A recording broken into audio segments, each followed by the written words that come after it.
Hulk की powers को हम मार्वल की कई मूवीज में देख चुके हैं, लेकिन मार्वल मूवीज का ये हल्क भले ही कितना पावरफुल क्यों ना हो, पर कॉमिक्स के हल्क के वर्जन के सामने ये कुछ भी नहीं है। जब कॉमिक्स के हल्क की इन अलग अलग वर्जन्स को गुस्सा आता है तो ये अपने एक अलग ही रूप धारण कर लेता है। इसीलिए आज के इस वीडियो में हम आपको मार्वल के उन 10 सबसे पावरफुल हल्क के बारे में बताने वाले हैं जिन्हें हरा पाना बहुत ही मुश्किल है। प्रोफेसर हल्क दूसरे मेन हल्क से बिल्कुल अलग है। एक तरफ जहाँ मेन हल्क को जब गुस्सा आता है तो उसकी पावर्स बढ़ जाती है, तो वही प्रोफेसर हल्क के साथ ऐसा कुछ नहीं होता। गुस्सा आने पर भी प्रोफेसर हल्क शांत ही रहता है। कॉमिक्स में प्रोफेसर हल्क का ओरिजिन द इनक्रेडिबल हल्क से हुआ था, जिसमें हमें दिखाया जाता है कि किस तरह जब ग्रीन एंड ग्रे दोनों हल्क ब्रूस बैनर की बॉडी पर हावी होना चाहते थे, तब उसका फ्रेंड डॉक्टर सैमसन उसे हिप्नोटाइज करके उसके माइंड में चेंजेस करने लगता है। लेकिन इस लड़ाई में दोनों हल्क की जीत होती है और फिर ग्रे हल्क, ग्रीन हल्क और ब्रूस बैनर तीनों मर्ज हो जाते हैं। और इसके बाद जो नया हल्क बनता है उसमें ब्रूस बैनर की इंटेलिजेंस और हल्क की पावर दोनों ही होती है, इसीलिए उसे प्रोफेसर हल्क कहा जाता है। हालांकि एमसीयू में प्रोफेसर हल्क का ओरिजिन अलग तरह से दिखाया जाता है, इसीलिए वहाँ पर उसे स्मार्ट हल्क के नाम से जाना जाता है। Totally awesome Hulk. ये हल्क नॉर्मल हल्क जितना ही पावरफुल है और इसके पास हल्क की सारी एबिलिटीज भी है, लेकिन ये ब्रूस बैनर का हल्क नहीं है, बल्कि ब्रूस बैनर का फ्रेंड एमेडियस शो है, जिसने एक बार अपने दोस्त ब्रूस बैनर के हल्क की सारी पावर्स अपने अंदर एब्जॉर्ब कर ली थी। एमेडियस शो की इस हल्क को मार्वल का सबसे स्मार्ट हल्क माना जाता है।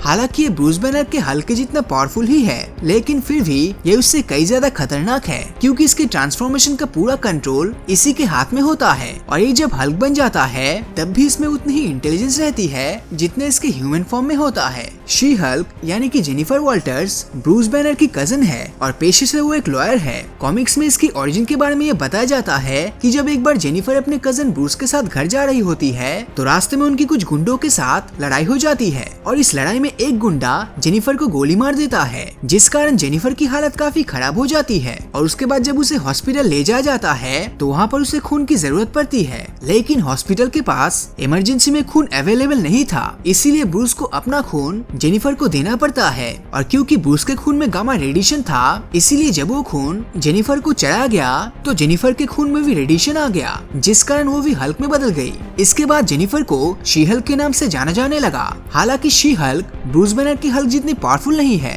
लेकिन फिर भी अपनी इंटेलिजेंस के कारण वो बहुत ज्यादा डेंजरस बन जाती है। इसी तरह जहाँ ब्रूस बैनर के अपने ट्रांसफॉर्मेशन पर पूरा कंट्रोल नहीं होता, वही शी हल्क का अपने ट्रांसफॉर्मेशन पर पूरा कंट्रोल है। MCU Hulk. एमसीयू में जब डॉक्टर ब्रूस बैनर को गुस्सा आता है तो वो हल्क में बदल जाता है और बहुत ज्यादा पावरफुल हो जाता है। उनकी इन पावर्स को हम कई जगह पर देख सकते हैं। एमसीयू की इस हल्क ने सकार प्लैनेट पर थॉर को हराया था, एवेंजर्स के साथ मिलकर चिटोरी आर्मी से फाइट भी की और इन्फिनिटी वॉर में थैनोस का मुकाबला भी किया था, जो दिखाता है कि एमसीयू का ये हल्क भी किसी से कम नहीं है। रेड हल्क जनरल थर्डियस रॉस का ही हल्क फॉर्म है। थंडरबोल्ट रॉस हल्क को पसंद नहीं करता, इसीलिए रॉस ने उसका मुकाबला करने के लिए खुद पर कई एक्सपेरिमेंट्स किए और इस एक्सपेरिमेंट के बदौलत वो रेड हल्क में बदल गया। रेड हल्क से भी ज्यादा खतरनाक है। जब भी रेड हल्क की फाइट हल्क से होती है तो वो उसकी सारी गामा रेडिएशन को अपने अंदर एब्जॉर्ब कर लेता है, जिस कारण हल्क वापस एक नॉर्मल ह्यूमन में बदल जाता है, जिसका मतलब है कि रेड हल्क रेडिएशन को एब्जॉर्ब कर सकता है।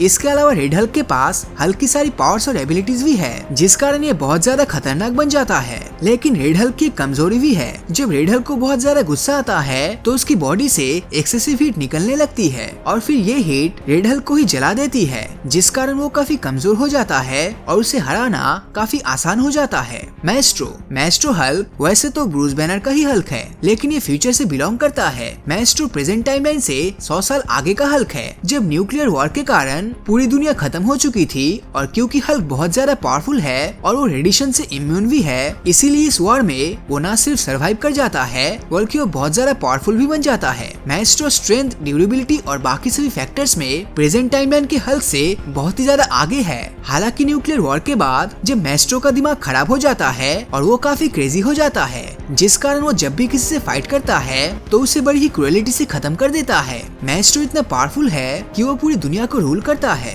डेविल हल्क ब्रूस बैनर का ही एक पर्सोना है। ये पर्सोना उसके अंदर बचपन से ही था, लेकिन जब आगे चलकर ब्रूस बैनर एक गामा बॉम्ब से एक्सपोज होता है तो उसका ये पर्सोना बाहर आ जाता है। डेविल हल्क की बॉडी पर एक नेचुरल आर्मर है, जिस कारण वो मेन हल्क से भी ज्यादा पावरफुल है। डेविल हल्क दिखने में काफी खतरनाक है और फिजिकली भी बहुत ज्यादा स्ट्रॉन्ग है। वो world breaker Hulk. World breaker Hulk के बारे में कहा जाता है कि जब इल्यूमिनाटी को लगता है कि हल्क धरती के लिए खतरा बन रहा है तो वो उसे सकार प्लैनेट पर भेज देते हैं, जहाँ पर जाकर हल्क इतना पावरफुल हो जाता है कि हल्क वहाँ का मेन वॉरियर बन जाता है और फिर वहाँ पर शादी करके शांति से रहने लगता है। फिर एक दिन वो जिस स्पेसशिप से वहाँ पर पहुँचा था उसमें एक ब्लास्ट होता है और इस ब्लास्ट में उसकी पत्नी भी मर जाती है, जिसका उसे बहुत ही ज्यादा दुख होता है और वो इन सबका जिम्मेदार इल्यूमिनाटी को मानता है, जिस कारण वो इल्यूमिनाटी को खत्म करने के लिए वापस धरती पर आ जाते हैं। और इस समय तक वो इतना पावरफुल हो चुका था कि कोई भी उसका मुकाबला नहीं कर सकता था। इसीलिए इस हल्क को हराने के लिए सेंट्री को बुलाया गया। सेंट्री भी मार्वल के सबसे पावरफुल कैरेक्टर में से एक है। इन दोनों के बीच एक जबरदस्त फाइट हुई और आखिर में सेंट्री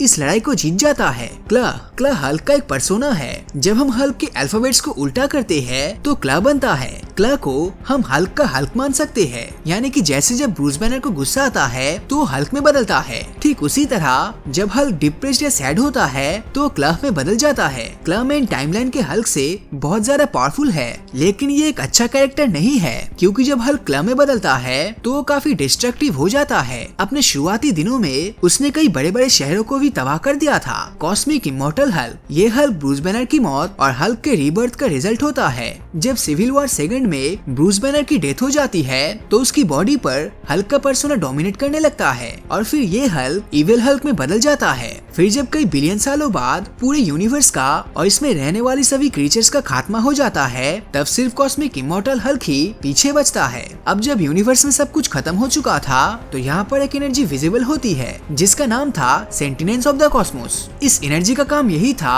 कि यूनिवर्स के आखिरी बचे क्रीचर्स के साथ मिलकर यूनिवर्स को दोबारा क्रिएट करती है। लेकिन जब ये सेंटिनेंस ऑफ द कॉस्मोस हल्क के साथ मिलकर नए यूनिवर्स को क्रिएट करने की कोशिश करता है तो इस दौरान हल्क इसे खा जाता है, जिससे ये दोनों आपस में मर्ज हो जाता है और फिर इससे नए यूनिवर्स का क्रिएशन होता है। बात अगर इस हल्क के पार्ट्स की करे तो इसके पास कॉस्मिक पार्ट्स भी है, जिनके दम पर ये सिर्फ अपने एक अटैक से ही पूरे के पूरे प्लेनेट को खत्म कर सकता है। तो दोस्तों, इन सभी हल्क में से आपको कौन सा हल्क सबसे अच्छा लगा नीचे कमेंट करके जरूर बताना। और अगर ये वीडियो आपको अच्छा लगा हो तो इस वीडियो को लाइक और अपने दोस्तों के साथ शेयर करना मत भूलना। और अगर अभी तक आपने हमारे चैनल को सब्सक्राइब नहीं किया है तो सब्सक्राइब करके नोटिफिकेशन बिल को ऑन कर दीजिए, क्योंकि मैं ऐसी ही वीडियोस हर हफ्ते लाता रहता हूँ। तो मिलता हूँ आपसे अगले वीडियो में और हमेशा की तरह थैंक्स फॉर वॉचिंग।